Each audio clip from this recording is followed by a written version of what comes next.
4 novels, 1 lifetime of reincarnation, and a vision of fate you'll never shake. Mishima's masterpiece is as gorgeous as it is unsettling.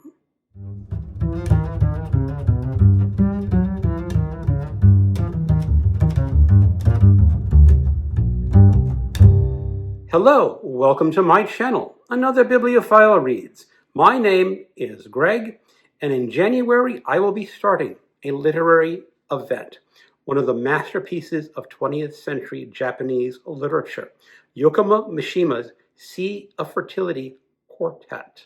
I will be having 2 other guest hosts. There'll be Chris at Liminal Spaces and Allan at Big Hard Books and Classics. There will be a link to my Discord server so you can join in on the conversation. We will also attempt to have an end of the month live show where we will discuss the book and invite people to the chat room to have their interpretations of these novels. The general idea will be to read 1 book per month. January is Spring Snow. February is Runaway Horses. March is The Temple of the Dawn, and April will be The Decay of the Angel. There is no set weekly reading schedule. It is just read the book during the month and discuss it on Discord, and join us for the live shows at the end of the month. We will have to announce when those live shows will happen. They are not scheduled yet.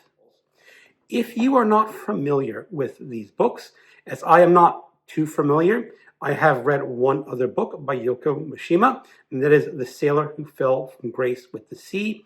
But I have never attempted this quartet before, even though I have owned the books since the 80s.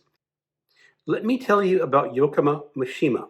Throughout this video, I will almost certainly be butchering the Japanese names.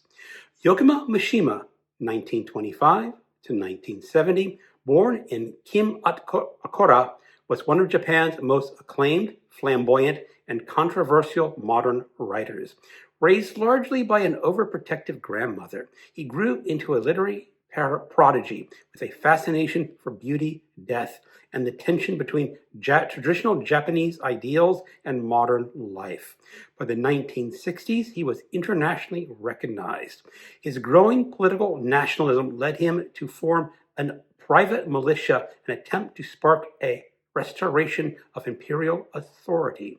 After a failed coup attempt in 1970, he committed ritual suicide by seppuku, a final dramatic act timed to coincide with the submission of the last manuscript of his life's masterwork, The Sea of Fertility.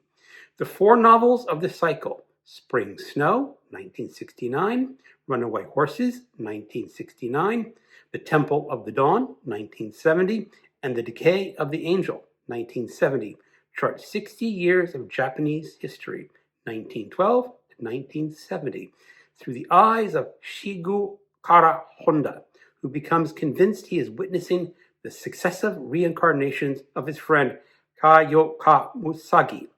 Each novel stands alone, but gains force as part of the full arc, an exploration of obsession, political fervor, decay, and the collapse of meaning across modern Japan.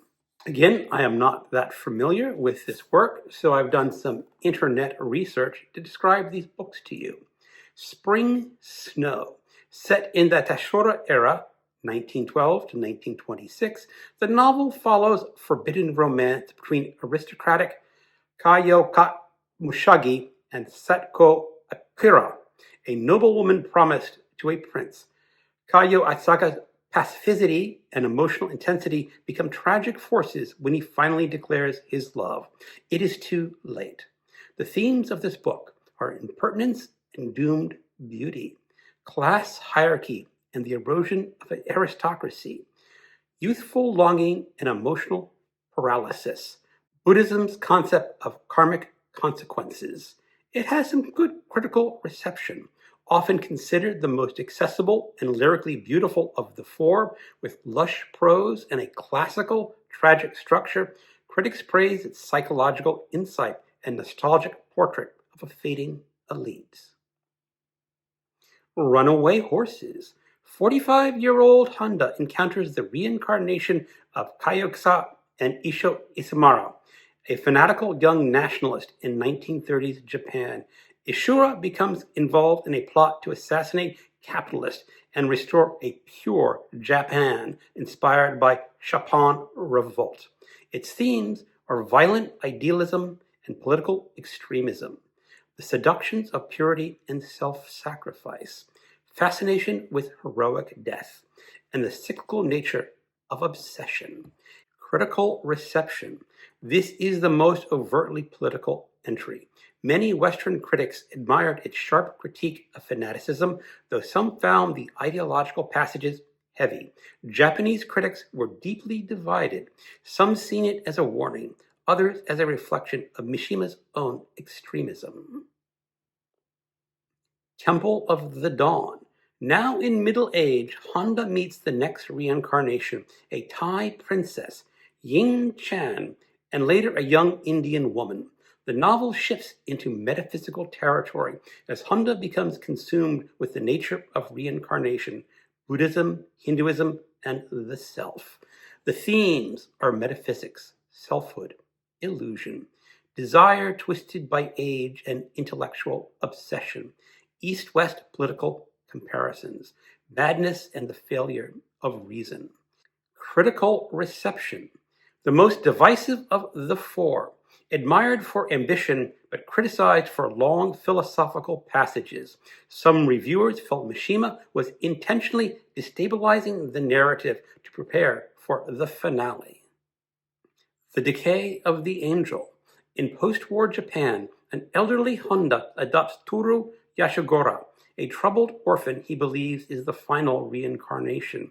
Toru grows into a manipulative, cruel figure whose angelic decay reflects the corruption of post-war modernism.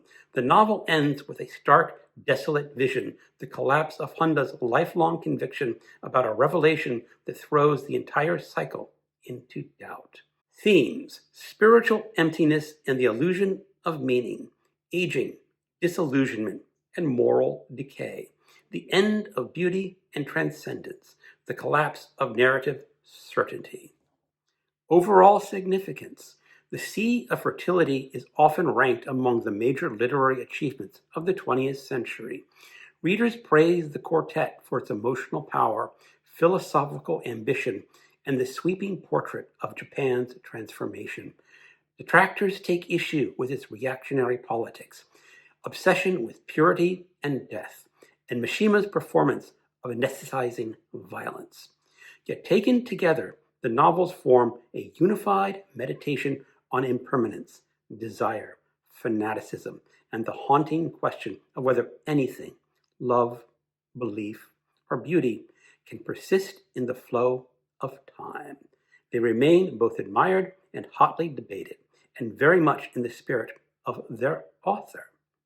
So there is a quick summary of the Sea of Fertility. I hope I've given you a taste of what these novels could be. Chris at Liminal Spaces has read these books before, and I hope he will be a guide, a lead into reading what could be a magnificent set of 4 novels. I hope you join us. Thank you for watching, and keep on reading.